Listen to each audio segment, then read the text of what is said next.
आज हम बनाने वाले हैं सिंपल इंग्रेडिएंट्स के साथ अल्टीमेट टेस्ट इजी चिकन मसाला करी। घर के किचन से रेस्टोरेंट स्टाइल का जब चिकन करी आप बनाओगे ना, घर के सभी लोग आपकी तारीफें करते बिल्कुल भी नहीं रुकेंगे। तो ही दोस्तों, कैसे हैं आप सब? उम्मीद करती हूँ आप सब खैरियत से होंगे। अल्हम्दुलिल्लाह हम सब भी खैरियत से हैं। चटपटी, मज़ेदार और मुंह में धमाका करने वाली ये रेसिपी खाने में जितनी मज़ेदार है, बनाना इसको उतना ही आसान है। तो एक बार ट्राई जरूर करना और ट्राई करने के बाद मुझे अपना फीडबैक भी जरूर देना। रेसिपी पसंद आए तो वीडियो को लाइक करने के साथ साथ चैनल पे अगर पहली बार आए हो तो इसे सब्सक्राइब भी जरूर कर लेना। चलिए तो फटाफट से रेसिपी को बनाना स्टार्ट कर लेते हैं। अब इस जबरदस्ती रेसिपी को बनाने के लिए सबसे पहले कढ़ाई के अंदर हम ऐड करेंगे 2 बड़े चम्मच मस्टर्ड ऑयल के, और मस्टर्ड ऑयल को पहले अच्छी तरीके से गर्म कर लेंगे। फिर इसके अंदर ऐड करेंगे हम 2 मीडियम साइज की प्याज को फाइनली चॉप करके। क्योंकि हम आज इसको कढ़ाई के अंदर बना रहे हैं तो चीज़ें चॉप करके इस्तेमाल करेंगे ताकि हमारी प्याज अच्छी तरीके से जल्दी से गल जाए। तो अब प्याज को ऐड करने के बाद हमें इसे सौते करना है हाई फ्लेम के ऊपर। और जब स्टार्टिंग में ही हम प्याज के साथ 1 चम्मच खड़ा जीरा ऐड कर देते हैं ना, तो प्याज की खुशबू लाजवाब हो जाती है। तो जीरा जरूर ऐड कर लीजिएगा। और जैसे ही हमारी प्याज सॉफ्ट हो जाएगी ना, हम इसके अंदर धुला हुआ चिकन ऐड कर लेंगे। सबसे पहले हमने चिकन को अच्छी तरीके से 3 से 4 बार धोने के बाद एक स्ट्रेनर पे रखा था ताकि इसका बेसान पानी रिमूव हो जाए। उसके बाद ही हम इसको यहाँ पर ऐड करेंगे।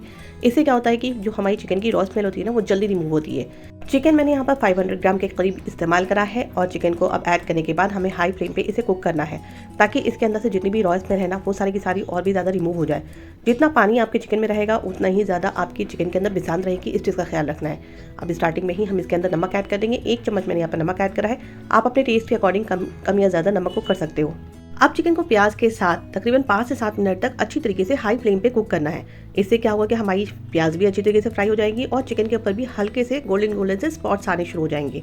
इस चीज़ का अगर आप ख्याल रखिएगा ना कि स्टार्टिंग में आपने फ्राई करा चिकन को बहुत ही अच्छी तरीके से, तो आपकी रेसिपी में बिल्कुल भी स्मेल नहीं रहती है। अब जैसे ही चिकन के अंदर से हल्की सी धीमी सी खुशबू आनी शुरू हो जाए ना, यहाँ पर अदरक लहसुन का पेस्ट ऐड कर लीजिएगा। मैंने यहाँ पर 2.5 टीस्पून के करीब अदरक लहसुन का पेस्ट ऐड करा है, क्योंकि मेरा अदरक लहसुन का पेस्ट थोड़ा लिक्विडी था। अगर आपका अदरक लहसुन का पेस्ट थोड़ा गाढ़ा हो ना, तो उसे आप सिर्फ 2 चम्मच इस्तेमाल कीजिएगा। और इसके बाद इसकी भी रॉ स्मेल निकालने तक हमें इसकी हाई फ्लेम पे कुक करते हुए भूनना है। इसको जब आप हाई फ्लेम पे कुक करोगे ना, तो इसके अंदर से बड़ी ही जल्दी इसकी सारी रॉ स्मेल निकल जाती है और आपके चिकन के अंदर से लाजवाब सी खुशबू आनी शुरू हो जाती है। बस इन सब छोटी छोटी सी बातों का ख्याल रखिएगा।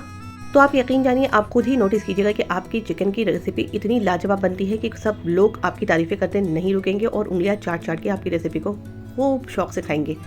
तो एक बार अपने चिकन की रेसिपी को मेरे स्टाइल में बना करके ज़रूर ट्राई करके देखिएगा। अब जैसे ही इसके अंदर से बड़ी प्यारी सी खुशबू आनी शुरू हो जाए ना, यानी कि अदरक लहसुन की रॉ स्मेल निकल जाए, तो यहाँ पर फटाफट से 1 बड़े साइज़ के टमाटर को बारीक चॉप करके ऐड कर लीजिएगा और 2 से 3 छोटे चम्मच दही के ऐड कर लीजिएगा। और दही फ्रेश हो, खट्टी ना हो, इस बात का ख्याल रखिएगा। साथ में ऐड करेंगे घर के कुछ सिंपल से मसाले। 1 चम्मच भर करके धनिया का पाउडर, 1 चम्मच ऐड करेंगे लाल मिर्च पाउडर। लाल मिर्च पाउडर आप अपने टेस्ट के अकॉर्डिंग कम या ज़्यादा कर लीजिएगा। आधा चम्मच हल्दी का पाउडर। बस इतने सिंपल से मसाले हैं। इन सिंपल से मसालों का आप मैजिक देखिएगा। यकीन जाने इतनी ज़बरदस्त ये रेसिपी बनेगी सिर्फ और सिर्फ इन 3 मसालों से। आपने एक बार भी अगर इस तरह से ट्राई नहीं करा है ना, तो ट्राई करके ज़रूर देखिएगा। बस आपसे इतनी ही रिक्वेस्ट है कि मैंने आपको जो छोटे छोटे से टिप्स एंड ट्रिक्स बताए हैं ना, आप उनको फॉलो ज़रूर करिएगा अगर आपको परफेक्ट सी रेसिपी चाहिए तो। मीन्स कि चिकन को हमें कितना भूनना है, चिकन को धो के कब किस पे रखना है, ये छोटी छोटी सी बातें होती हैं। अगर आपने इन सारी चीज़ों का ख्याल रखा ना, आपकी रेसिपी रेस्टोरेंट से भी ज़्यादा ज़बरदस्त घर में बनेगी, यकीन जानो। और मसालों को ऐड करने के बाद हाई फ्लेम पे हमें तब तक इसकी भुनाई करनी है जब तक कि मसाले सारे के सारे सूखने शुरू ना हो जाए। जब इसके अंदर से सारा पानी रिमूव हो जाएगा ना, तब इसके अंदर एक बार में ही बस पानी ऐड कर लेना है। 1 कप बड़ा वाला भर करके इसके अंदर पानी ऐड करना है और इसके अंदर अच्छी तरीके से सारी चीज़ों को मिक्स करने के बाद इसके अंदर एक हाई फ्लेम पे बॉईल आने देना है। उसके बाद गैस की फ्लेम को कर देना है मीडियम टू लो, और मीडियम टू लो फ्लेम के ऊपर इसे कवर करके हमें तब तक पकाना है जब तक कि इसका सारा पानी रिमूव ना हो जाए और सूख ना जाए। बस बीच बीच में खोल करके चला ज़रूर लीजिएगा, वरना ये नीचे से लगने लगेगा। बीच बीच में हमें बस 1 से 2 बार चलाना है इसे, और इसे अच्छी तरीके से भुनाई करनी है। इसी पानी के अंदर आपका चिकन भी गल जाएगा और सारे मसाले भी और सारी चीज़ें भी एक जान हो जाएंगी। बहुत ही सिंपल सी आसान सी रेसिपी है, लेकिन टेस्ट अल्टीमेट है। तो ज़रूर ट्राई करना और ट्राई करने के बाद मुझे अपना फीडबैक भी ज़रूर देना। रेसिपी अगर अच्छी लगे ना, तो इसे अपने फैमिली एंड फ्रेंड्स से भी ज़रूर शेयर करना। और जब इसका सारा का सारा पानी रिमूव हो जाए और ये अच्छी तरीके से भुन जाए ना, इसके अंदर लास्ट में कसूरी मेथी भुनी हुई ऐड कर लेना 1 चम्मच। हाथों से मसल करके इसको ऐड करना, इससे इसका फ्लेवर जस्ट डबल हो जाता है। बस इसे ऐड करने के बाद फटाफट से मिक्स कर लेना है सारी चीज़ों को और गैस की फ्लेम को बिल्कुल सिम कर देना है। और धीमी आंच के ऊपर इसे तकरीबन 3 से 4 मिनट तक छोड़ देना। इससे क्या होगा कि चारों तरफ से रोगन जो है ना वो ज़बरदस्त इसका रिलीज़ हो जाएगा और आपकी रेसिपी मिनटों में तैयार हो जाएगी। अब आप इसे रुमाली, चपाती, पराठे या राइस जिसके साथ भी सर्व करना चाहते हो ना सर्व करो, आपको अल्टीमेट टेस्ट देगा। अब घर में जब कभी भी कुछ अच्छा सा ग्रेवी वाला चिकन खाने का दिल करे ना तो बहुत ही आसानी के साथ मेरी ये इस रेसिपी को ज़रूर ट्राई कर लेना।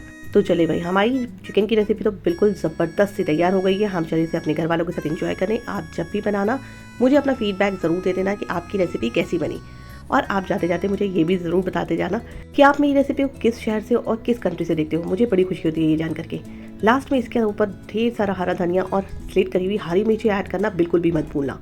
अल्टीमेट टेस्ट चाहिए तो यकीन जानो मज़ा आ जाएगा इसको ऐड करने के बाद। चलिए तो अपनी दोस्त को दीजिए इजाज़त, फिर इंशाल्लाह मुलाकात होगी नई नई आसान सी रेसिपीज़ और वीडियोज़ के साथ। तब तक अपना ख्याल रखिए, दुआओं में बहुत बहुत बहुत याद रखिए। अल्लाह हाफ़िज़।